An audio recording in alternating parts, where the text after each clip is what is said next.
बेगूसराय में शनिवार को all India students federation Begusarai के 20वें जिला सम्मेलन के अवसर पर वर्तमान शिक्षा की स्थिति एवं उसमें छात्रों की भूमिका विषय पर सेमिनार का आयोजन किया गया। श्री कृष्ण महिला कॉलेज में आयोजित इस कार्यक्रम की अध्यक्षता जीडी कॉलेज के प्राचार्य डॉक्टर राम मोधे सिंह के द्वारा की गई। इससे पूर्व बेगूसराय में दिनकर विश्वविद्यालय खोलने, समान शिक्षा प्रणाली को लागू करने, केजी से पीजी तक के मुफ्त शिक्षा कानून को पालन आदि मांगों को लेकर हजारों की संख्या में छात्र छात्राओं का शिक्षा बचाओ रैली जीडी कॉलेज के मुख्य बाजार के रास्ते महिला कॉलेज पहुंचा। सम्मेलन का विधिवत उद्घाटन संगठन के राष्ट्रीय महासचिव विक्की महेश्वरी के द्वारा झंडोत्तोलन कर एवं शहीदों के तेलचित्र पर माल्यार्पण कर किया गया। उन्होंने अपने संबोधन में कहा कि भगत सिंह के विचारों पर चलकर ही देश का विकास संभव है। हम लोग जितना भी भगत सिंह को पढ़ेंगे उतना ही वैचारिक रूप से मजबूत बनेंगे। हमारा संगठन इस देश की आजादी में भाग लेने वाला इकलौता छात्र संगठन है। आज भी असमानता के खिलाफ सबसे मुखरता से समानता की बात करने का एहसास साहस AISF के ही छात्र कर रहे हैं। बखरी विधायक सूर्यकांत पासवान ने कहा, वर्तमान सरकार मानवता विरोधी है। मानव संसाधन के मुद्दों को गौन किया जा रहा है। उन्होंने छात्राओं के लिए श्री कृष्ण महिला महाविद्यालय में खेल स्टेडियम बनाने की बात विधानसभा में उठाने की बात कही। देश की सरकार ने ये तय कर दिया कि देश अदानी और अंबानियों के पास गिरवी रखा जाएगा। उसी एजेंडा के तहत इन लोगों ने नई शिक्षा नीति जो न्यू एजुकेशन पॉलिसी के नाम से NEP को इस देश में बिना किसी से चर्चा किए लागू किया। आपने किसी एजुकेशन स्टेक होल्डर से बात नहीं की, आपने किसी एजुकेशन की मतलब स्टूडेंट यूनियन से बात नहीं की, आपने किसी कॉलेज रिप्रेजेंटेटिव से या इतने बड़े बड़े एजुकेशनलिस्ट इस देश में उनसे बात किए बिना आपको सपना आता है आप एक नई शिक्षा नीति जो देश के लोगों के ऊपर ठोसने का काम करते हैं। हम लोग इस शिक्षा नीति के खिलाफ इसके बिल्कुल शुरू जब ड्राफ्ट जारी किया गया था तब से इसके खिलाफ लड़ रहे हैं। हम लोगों ने इस बात का विरोध किया कि जो प्रधानमंत्री अपनी डिग्री तक नहीं दिखा पाए वो इस कमेटी के चेयरमैन होंगे तो देश का भविष्य कैसा होगा। अंततः उन लोगों को इस बात को इस शिक्षा नीति से निकालना पड़ा।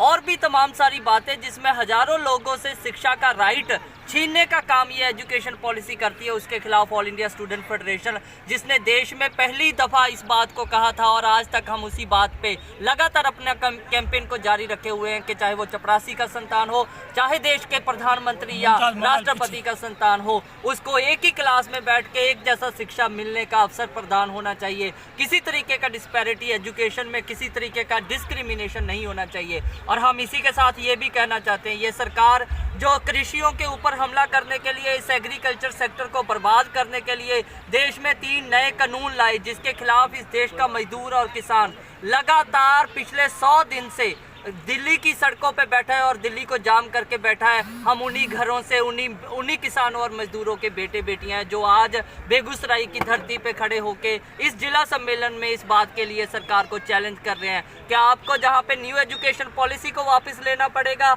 उसी के साथ आपको इन कृषि कानूनों को भी वापस लेना पड़ेगा, क्योंकि ये देश के हित में नहीं है। ये देश को अदानी और अंबानियों के पास गिरवी रखते हैं और हम अपनी लड़ाई को तब तक जारी रखेंगे जब तक डेमोक्रेसी का असली मतलब जिसको of the people for the people और बाय द पीपल कहते हैं उसको of the corporates for the corporates और बाय द कॉर्पोरेट्स कभी नहीं होने दिया जाएगा। भगत सिंह के रास्ते पे चलने वाले लोग, अशफाक उल्लाह खां के रास्ते पे चलने वाले लोग किसी कुर्बानी से पीछे नहीं हटेंगे। हम अपने अंतिम उद्देश्य तक अपनी लड़ाई को जारी रखेंगे। सर, आप सदन के मेंबर हैं, बिहार विधानसभा सदन के मेंबर हैं। शिक्षा की जो स्थिति बिहार में चल रही है, मैं इसके लिए क्या पहल आपकी तरफ से हो रही है? सबसे पहले आप तमाम लोगों को बहुत बहुत धन्यवाद। शिक्षा बजट पर हमने विधानसभा के अंदर रखा था।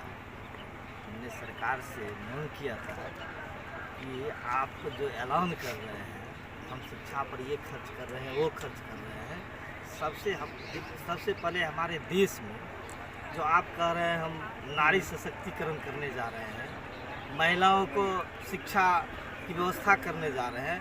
आज हमारे देश के अंदर महिलाओं के साथ जो अत्याचार हो रहा है, आज दिन दहाड़े बेगूसराय जिला के अंतर्गत ये राजोपुर, ये डंडारी प्रखंड के राजोपुर और ये बीरपुर प्रखंड के भवानंदपुर जैसे पटना के अंदर जो घटना घटी, लड़कियों के साथ बलात्कार करके उनकी हत्या कर दी गई, इस पर आपका क्या कहना है? सरकार आप क्या कहेंगे?